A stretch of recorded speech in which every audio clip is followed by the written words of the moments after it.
Here we are on Sandhawk, notoriously the fastest map we have, so we're going to be in for a treat.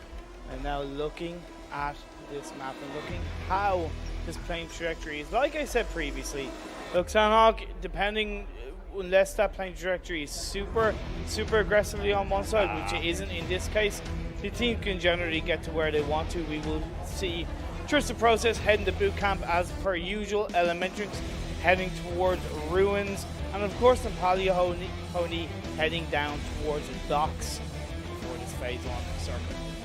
What's been surprising as well is we don't see too many teams landing towards Camp Alpha or towards Hatin on the western island there.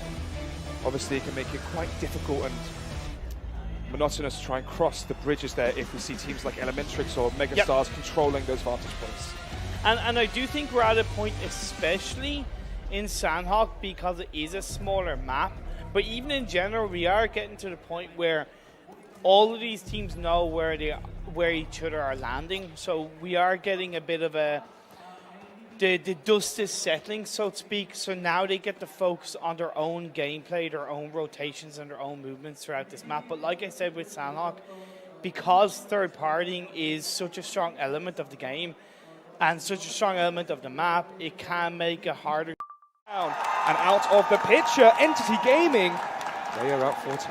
Good, but now turn your attention onto the teams that are going around as ROIP are being punished going across the bridge by Nepali Honey on this west side of the circle. Look at Synerge. They have a nice three-man position overlooking Seoul, but Mayhem are in the background. Naruto being downed.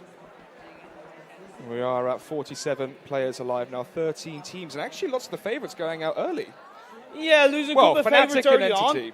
But look at this north side. Elementrix, INS, 0 degree. Love that to be panned over for us to see how these teams are dealing with it. Yes, so they have ruins in the palm of their hands, but it's low ground. They need to get onto the high ground in some way, shape, or form so they can prepare themselves for the onslaught of teams moving in.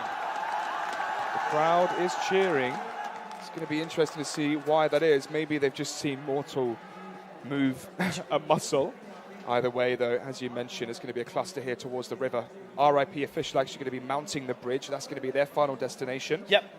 And then Nepali Honey are trying to get onto that bridge as well. Yeah, and Nepali Honey, I like how they are moving around. They're playing very calculated, but they're also being a little bit aggressive. We saw them catch on to RIP as now closing in. The river is still in contention, so a lot of that landmass that's on the circle is taken away. Trust the Process being popped off by 0 degrees.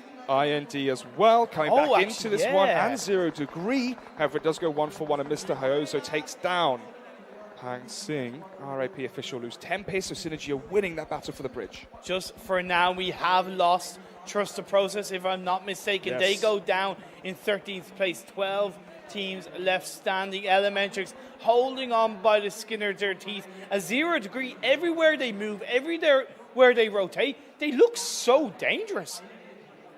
Dangerous indeed, and so are the explosives. Popping off at the feet here of Elementrix, a 0 degree, firing away. Such a long exchange here, but this deep into the matchup, these players have the arsenal to do. And just want to point out, phase 5 is shifted down southward, so Ruins, the edge of it, is still on the stronghold. You have that kind of T road that is definitely going to be a hard point to deal with against these teams that are around it.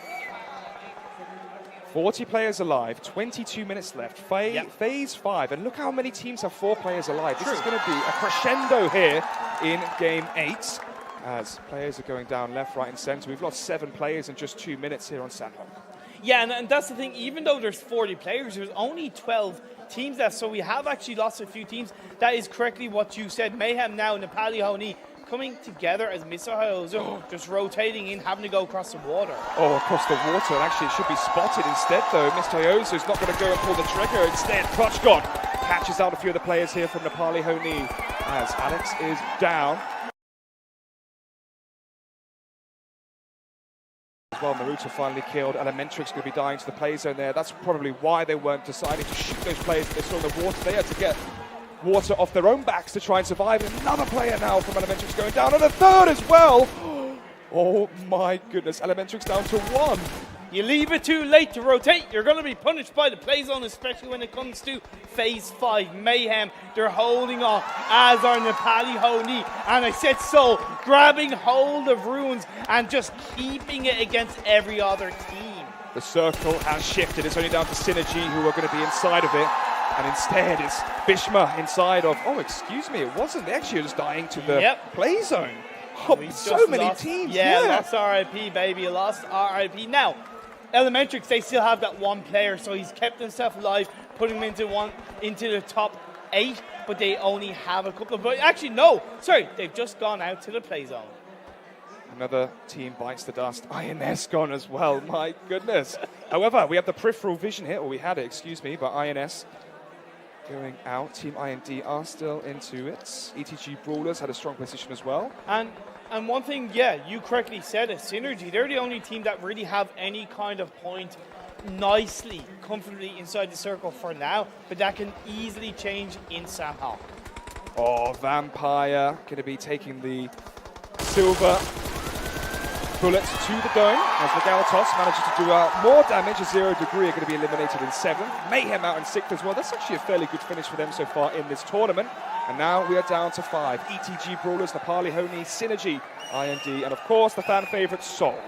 Teams dropping like flies. Can Soul claim their first victory in the South Asia Finals? Let's find out shortly. Is this going to be ETG Brawlers going up against IND? However, Synerge, you can see across the map there in the compound, going to be doing a lot of damage with their bullets just across the terrain. It seems like ETG Brawlers are going to be clearing up, so is Synerge.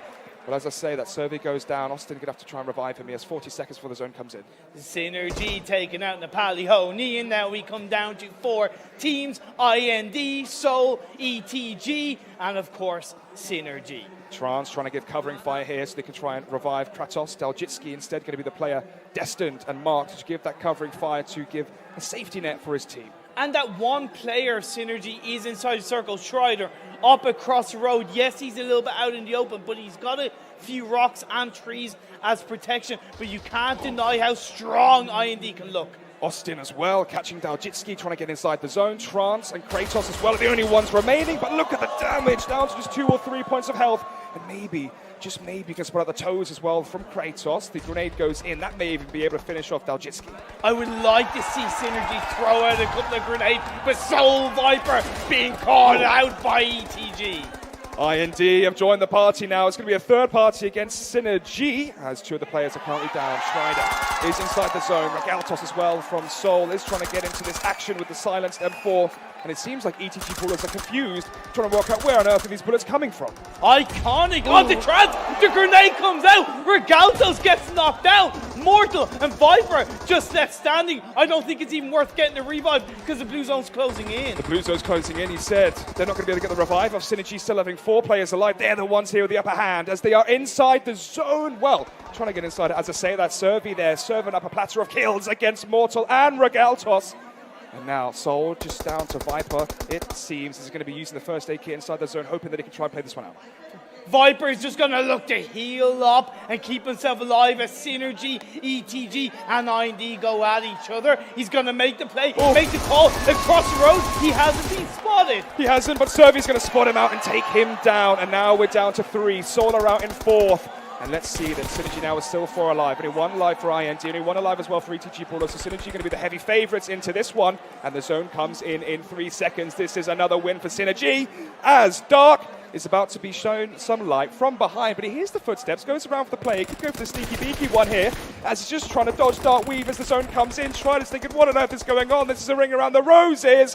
But it's Austin to clean up the mess. 2 teams and just Dark remaining is going to be the win here for Synerge as they take it again on Sanhok.